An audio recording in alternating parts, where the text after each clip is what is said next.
So, good evening, friends of the poker stream. Today we will talk a little bit about how we should defend versus 3-bets and 4-bets.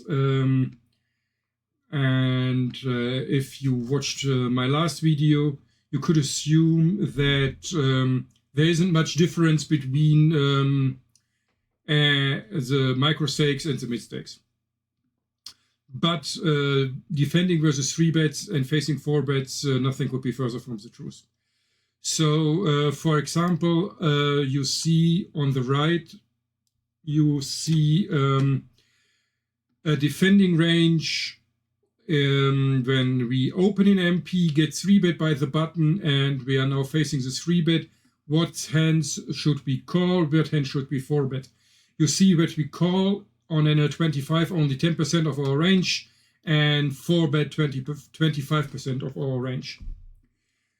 On the left, you see the same spot on NL500.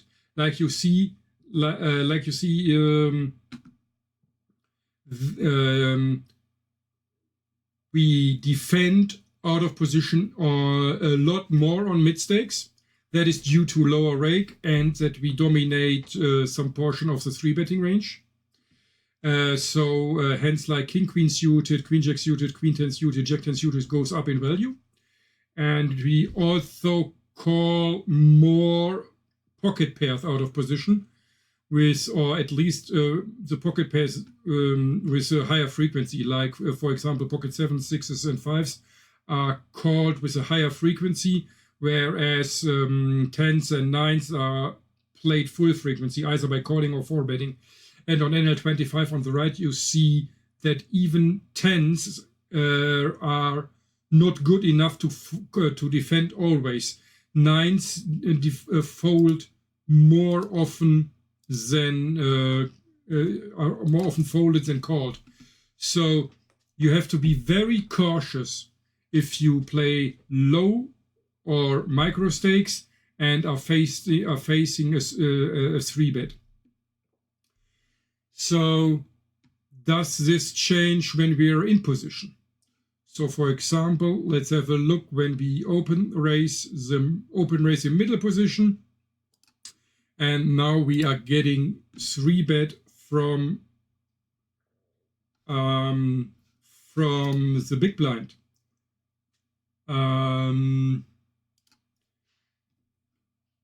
And even there, you see that we are folding more. We are folding 70% in middle position. And we are 4-betting close to 16 and calling only 14%. The ranges on NL500 are much more call heavy, first thing. And we 4-bet less because hands like Ace King suited and hands like King Jack suited are also good calls. And you also might also recognize that the 3-betting range is a little bit more polar, so a little bit more linear. So the hands like Ace 9 suited, Ace 8 suited, Ace 7 suited, Ace 3 suited are also 3-bet on NL25, but the linear portion with King Jack suited and King 10 suited is which has high equity is 3-bet as a bluff a lot more.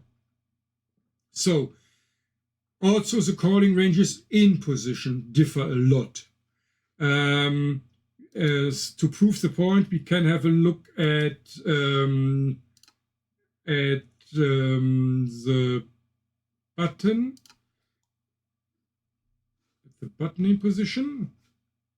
Wait a minute. Do we have it?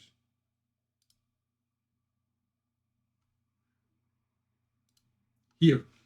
So when we look at when we are opening the button and getting 3-bet by the big blind, we see that the 4-betting range is way more balanced, and hands like ace queen suited perform way better as a call than as a 4-bet. When we play NL25, we are not, how to say, we are not afraid, or we are not unhappy if we 4-bet hands like ace queen suited and our opponent folds to this 4-bet, because ace 4 suited makes somewhat less EV than on NL25. You see that on NL500. You see that on NL500 we make 4.72 EV by calling, whereas on NL25 we make 2.93 EV by mostly 4-betting.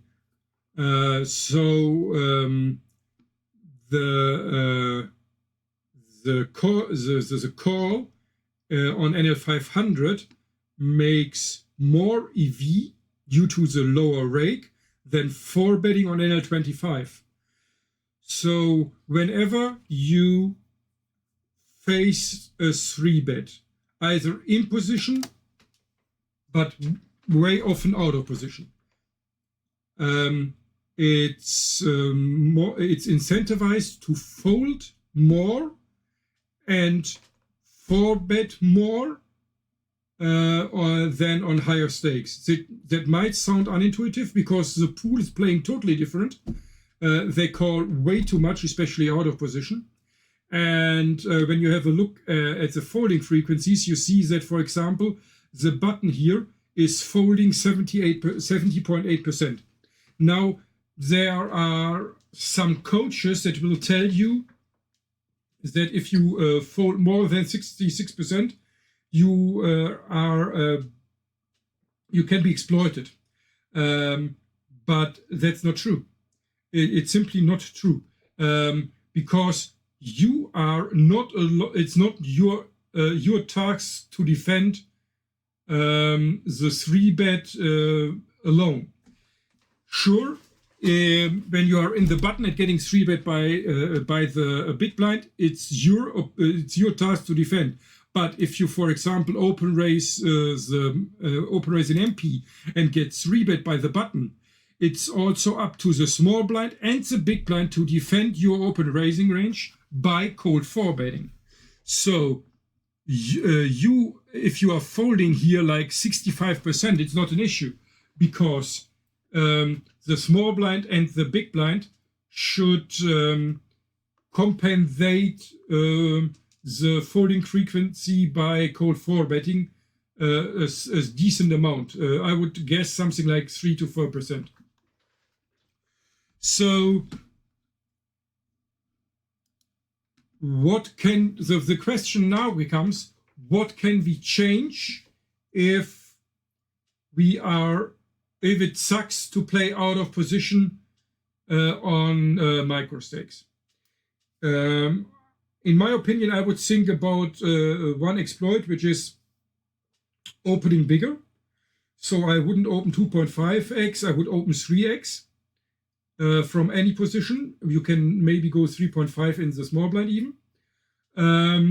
And this does two things.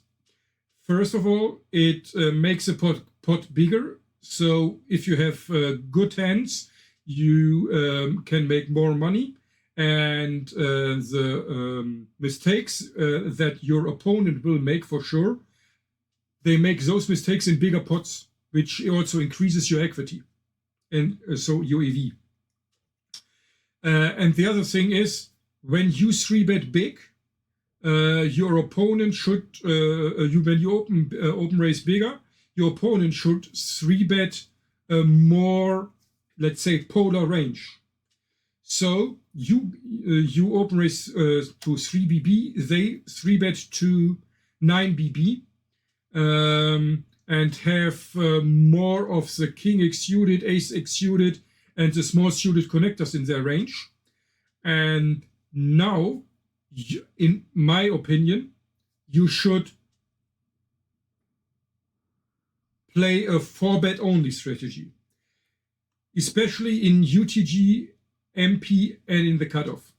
If you defend by calling is only 10%, like you see here on the right side, and most of the hands you are calling are either mixing by calling and folding, so they are indifferent between calling and four-betting.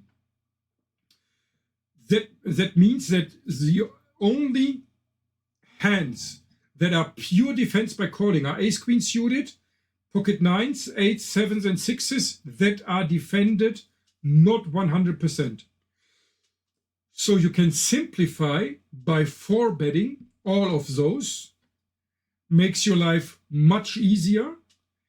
And then you four bet to a bigger size also, so not to 2.5x like most ranges recommend, but 3x. You give yourself a way better price. That means you open raise 3x, your opponent 3 bets to 9 BB, and when you 4 bet to 27 BB and he shoves, you only have to call 73 BB in a pot of 201.5, which means that you roughly need 33 to 35% equity, which you mostly have, especially in UTG and MP, with pocket jacks plus and ace king. I would guess that even tens have enough equity against the usually stake off range. And the other benefit is that if you four bet to a large size, your opponent will for sure not call or shouldn't have a calling range. That's the first point. And he will for sure not get it in with hands he should get it in with, like pocket jacks and tens.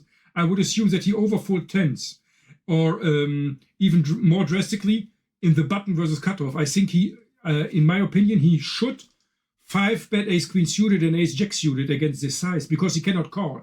The size is simply too big to call, and that means he should, to be unexploitable, he should 5-bet hands that he feels uncomfortable with, ace queen suited, ace jack suited, to avoid an overfold. And most of the pool isn't doing that. Most of the pool will be overfold. So just think about open raising bigger, and in early positions, at least in early positions, UTG and MP, I would play out of position a 4-bet only strategy. Now let's talk about what the pool is doing. We can have a look, for example, at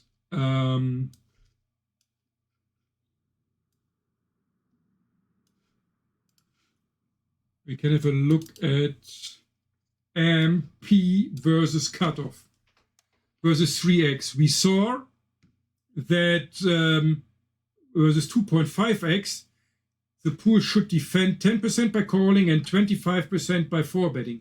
Here, the pool is calling 40% and 4-betting only 14%, which means they are 4-betting way less than they should and call way more than they should.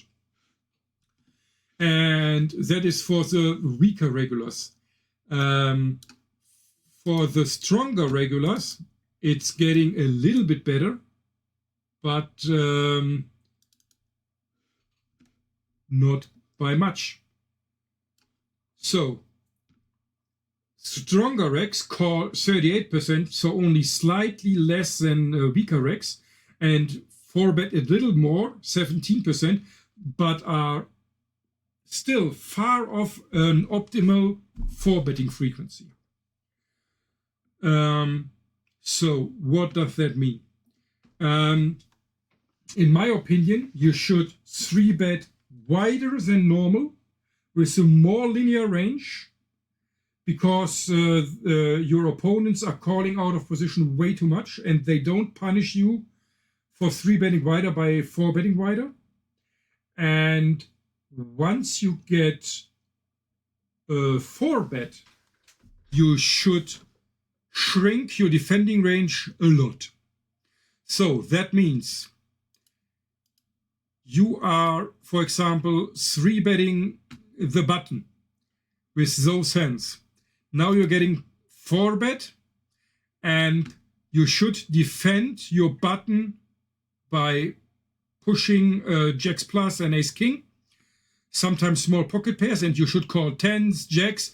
That's totally fine. You can call pocket pairs for set value, but I would not call all those king jack suited, ace jack suited, ace 10 suited, and maybe even not king queen suited, simply because the out of position player in your standard pool is not 4-betting enough bluffs so that you can dominate his bluffs like king jack and king 10 suited with your king queen suited calling. And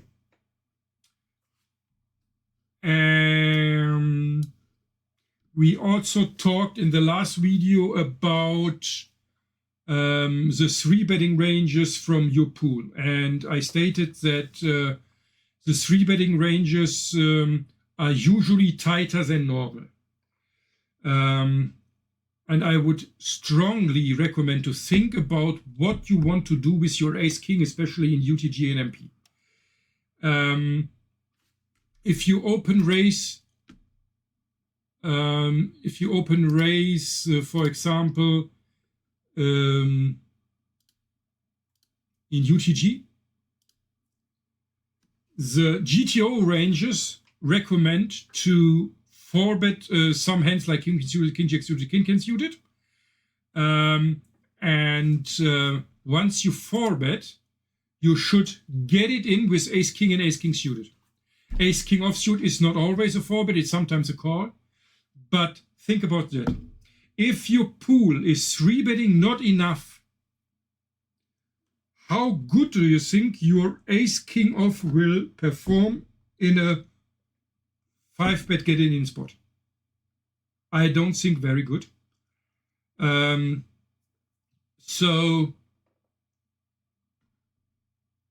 my suggestion would be to defend or to shift the defending of at least ace king offsuit to a call only and not a 4-bet, because it's a shame for those hands to 4-bet and fold to a 5-bet. That is a waste of equity. And you can call all your ace king and your jacks for sure. I don't want to 4-bet fold jacks here. Queens in UTG might be close, but it's okay. And ace queen suited has 4% more equity than ace king off. So it's justified to 4-bet and get it in. But I think especially on NL2, 5, and 10, getting it in UTG and MP out of position with ace king offsuit is a losing play overall. And you should consider calling. You don't have to believe me, for sure. You can play whatever 10k hands and try to call ace king offsuit and see how you perform. You will win pots where your in-position player is triple bearing with ace jack suited, ace queen suited. You might be able to bluff when he's betting flop and checking behind turn, so you can turn your ace king into a bluff. There are several options to win the hand by hitting a top pair top kicker or by hitting nothing. Yeah, so that's what I wanted to tell you about 3-betting, facing 3-bets and facing 4-bets.